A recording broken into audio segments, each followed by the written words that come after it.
শবে বরাতের কোনো আমল আছে কিনা, শবে বরাতের রোজা ও নামাজের নিয়ম কি? সবচেয়ে বহুল জিজ্ঞাসিত প্রশ্ন এখনকার। শবে বরাত আসছে, যেটাকে আসলে হাদিসের ভাষ্যে বলা হয়েছে মধ্য শাবানের রাত। শবে বরাত না, এটার হাদিসের ভাষ্যের নাম কি? মধ্য শাবানের রাত। এই মধ্য শাবানের রাত বা মধ্য শাবানের রজনী, এই রাতে যেটাকে আমরা শবে বরাত বলি, এই রাতের নামাজের নিয়ম কি? কয় রাকাত পড়তে হবে, কোন রাকাতে কোন সূরা কতবার পড়তে হবে, এটা বহুল জিজ্ঞাসিত একটা প্রশ্ন। এবং এ ব্যাপারে আমরা অনেকে জানি যে শবে বরাতের নামাজে এত রাকাত পড়তে হবে, সেখানে সূরা কুল হুয়াল্লাহ, ইখলাস এতবার পড়তে হবে, ইত্যাদি ইত্যাদি। লাইলাতুল কদর ছাড়া অন্য যে সমস্ত রাতের ফজিলত আছে, এর মধ্যে 10টা রাতের কথা আল্লাহ তাআলা শপথ করেছেন, ওয়াল ফাজরি ওয়া লায়ালিন আশর। সে 10টা রাত হলো জিলহজের প্রথম দশক।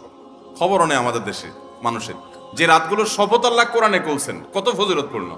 কিন্তু জিলহজের প্রথম দশকের রাতের কোনো বিশেষ ফজিলতের কথা আমরা কয়জনে জানি?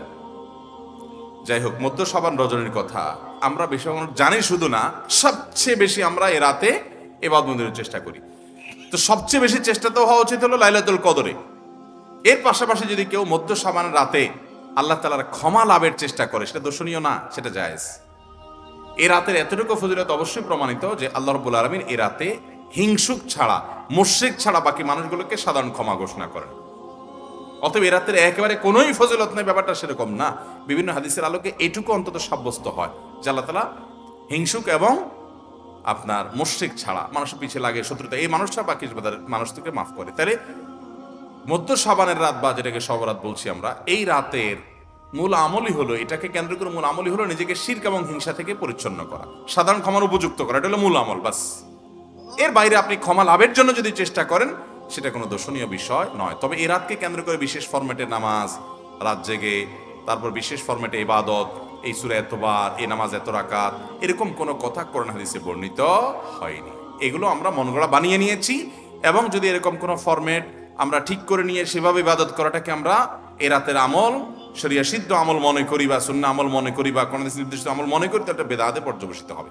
অতএব বাড়াবাড়ি এবং ছাড়াছাড়ি এই দুইটাই আমাদেরকে পরিহার করতে হবে। যতটুকু আছে ততটুকু আমরা আমল করব এবং এসে আমল অনুযায়ী আমরা চলার চেষ্টা করব।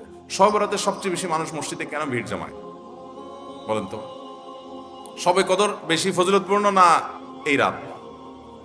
শবে কদর কোনো তুলনা আছে শবে কদরের সাথে কোনোটা? কিন্তু শবে কদরে কি এত মানুষ ইবাদত বন্দেগী করার চেষ্টা করে শবে বরাতে যত করে? কারণ কি? মিষ্টির জন্য বলে, খারাপ বলেন নাই। আমি ছোট থাকতে যখন মাদ্রাসায় পড়ি, লজিং এ ছিলাম এক বাড়িতে, আমার মনে আছে এক মসজিদে সারা রাত শবে বরাতে এরকম দোয়া দরুদ হয়েছে। এবার শেষে মিষ্টি বিতরণ হচ্ছে, জিলাপি দিত আর কি তখন। তো জিলাপি দেওয়া হচ্ছে, তো এক আল্লাহর বান্দা তার যে জিলাপি দিচ্ছে সবাই দুটো দুটো করে দিচ্ছে, ভুলে তার একটা পড়ছে আর কি। পরে সে জিলাপিটি নিয়ে এসে বাইরে ওই মুয়াজ্জিন বেচারার 14 গোষ্ঠী গালিগালাজ করতে করতে বলতেছে যে সারা রাত বেটা সবচেয়ে বেশি কামলাম আমি, আর দিছে আমার একটা। আল্লাহর কাছে এই নসিব চাই এই একটা জিলাপি নিয়ে পাইলাম। সে কানতে কানতে মুয়াজ্জিনকে গালিগালাজ করতে করতে যাচ্ছে। আমার ছোটবেলার ঘটনা। যাই হোক, তো মিষ্টির জন্য যায় না, এটা পুরোপুরি সঠিক না। এত অভাব পড়ে না যে সারা রাত মানুষ মসজিদে পড়ে থাকবে একটা একটু মিষ্টির একটা প্যাকেটের জন্য, আমার মনে হয় না। আমার যেটা মনে হয়, সবচেয়ে বেশি মানুষ এ রাতে ইবাদতবন্দির চেষ্টা করে, কারণ মানুষ মনে করে এ রাতে ভাগ্য নির্ধারণ হয়। অতএব এক রাতে ইবাদতবন্দি করে যদি সারা বছরেরটা ফাইনাল করে ফেলতে পারি, মন্দ কি? এই হলো মূল কাহিনী। আল্লাহ তাআলা আমাদেরকে বিশুদ্ধ পদ্ধতিতে ইবাদতবন্দি করার তৌফিক দান করুন। তাহলে ভাইরা আমার, মধ্য শাবানের রজনীতে আমরা আল্লাহ তাআলার কাছে ক্ষমার উপযুক্ত হওয়ার জন্য, হিংসা শিরক থেকে মুক্ত হওয়ার চেষ্টা করব। ক্ষমা পাওয়ার জন্য প্রচেষ্টা আমাদের থাকবে। কিন্তু ওই যে বেদাতি পন্থায় বিশেষ ফর্মে ঠিক করে ইবাদত, নামাজ, হালুয়া রুটি খায় মানুষ। হালুয়া রুটি কেন খায়? কেন খায় হালুয়া রুটি ভাই? সারা দেশে অনেক জায়গায় এখনো এটা হালুয়া রুটি ওই দিন বানাবে মানুষ। হালুয়া রুটিটা কেন হয় বলেন তো? বলে যে নবী সাল্লাল্লাহু আলাইহি সাল্লাম উহুদের যুদ্ধে তার দন্দান মুবারক শহীদ হয়েছে, এই জন্য উনি শক্ত খানা খাইতে পারতেন না, হালুয়া খাইতেন। এই জন্য আমরা হালুয়া খাই। আরে ভাই, নবী সাল্লাল্লাহু আলাইহি সাল্লামের দাঁত ভাঙছে প্রথম কতল, ওটা শাবান মাসে ঘটেই না, ওটা পড়ছে আরেক মাসে। আপনি এটা এই মাসে আনলেন কোত্থেকে? আচ্ছা, তারপরে যদি ধরে নেই এই মাসেই হয়েছে, তো ওনার দাঁত ভাঙছে কাদের আঘাতে? মুশরিকদের আঘাতে, তাই না? আল্লাহর দুশমনদের আঘাতে। তো কাফেরদের আঘাতে, দাঁত ভাঙাতে উনি হালুয়া খাইছে বলতেছেন, যদি এটার কোনো ভিত্তি নেই, বোগাস কথা। তারপরে ধরে নিলাম, তো আপনি ভালো দাঁত নিয়ে হালুয়া খাচ্ছেন কোন শরমে? আপনার বাপের একটা শত্রু আছে, আপনাদের ফ্যামিলির একটা শত্রু আছে, সে আপনার বাপের ধরে আচ্ছা ধরে মেরে ঠ্যাং ভেঙে দিয়েছে। আপনার বাপ বেচারা ওই ভাঙা ঠ্যাং নিয়ে একটা লাঠি নিয়ে ভর করে করে খোঁড়ায় খোঁড়ায় উনি হাঁটেন, কারণ পা ভেঙে গেছে বেচারা। আপনি আপনার বাবার ওই যে শত্রু, যে আপনার বাপের পা ভাঙছে, ওই শত্রুর সাথে আপনার বিরাট দরম বরম দোস্তি, চা দোকানে আড্ডা ফাড্ডা মারেন, সব জায়গায় ঠিক আছে, কিন্তু বাড়িতে আইসা বাপের সামনে আপনি ভালো পাও নিয়া একটা লাঠি নিয়ে আপনি খোঁড়ায় খোঁড়ায় হাঁটেন। কেন? বাবার প্রতি সহমর্মিতা দেখা, যে আমার বাবার যেহেতু পা ভেঙে দিছে, এই জন্য বাবা খোঁড়া খোঁড়ায় হাঁটে, আমি এখন ভালো পাও নিয়া লাঠি নিয়ে খোঁড়ায় খোঁড়ায় হাঁটতেছি। কি বলেন? এই দৃশ্য যদি দেখে আপনার বাপে কি করবে? হাতের লাঠিটা দিয়ে বলবে, আমার পাও যা যাক, তোর আগে কয়টা বাড়ি দিবে এদম, তুই আমার ব্যাঙ্গাইতে আসছস?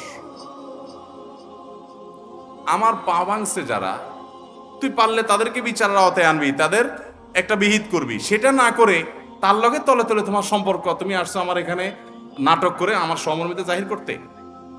নবী সাল্লাল্লাহু আলাইহি সাল্লামকে যারা দাঁত ভাঙছে তাদের সাথে তো দোস্তির কোনো কমতি নেই, তাদের প্রতি তো আপনার সহমর্মিতার কোনো কমতি নেই, ওয়ালা বারা বলতে কিচ্ছুই নেই।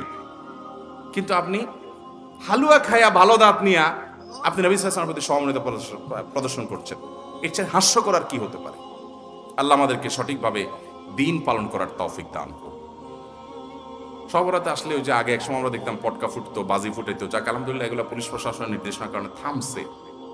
এরপরে ওই যে আতশবাজি করা, রাতে গোসল করা, অনেক তামাশা আমাদের সমাজে আছে শহরাতকে কেন্দ্র করে, শত শত বেদাতের আয়োজন এ রাতকে কেন্দ্র করে আছে। আল্লাহ আমাদেরকে এগুলো থেকে বেঁচে থাকার তৌফিক দান করুন।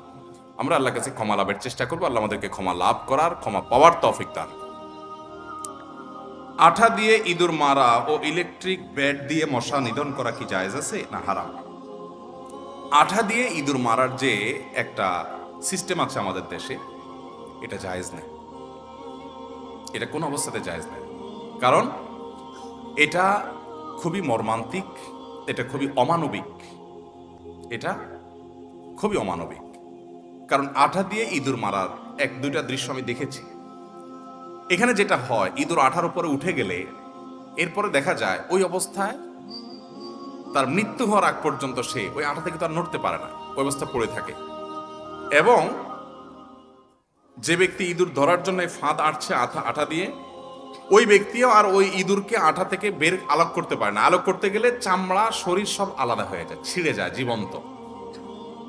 তো এতটা অমানবিক ভাবে তাকে হত্যা করার কোনো প্রয়োজন তো আপনার পড়ে নাই। আরো তো বহু পদ্ধতি আছে, তাকে আপনি হত্যা করেন, বিষ প্রয়োগ করে হত্যা করেন।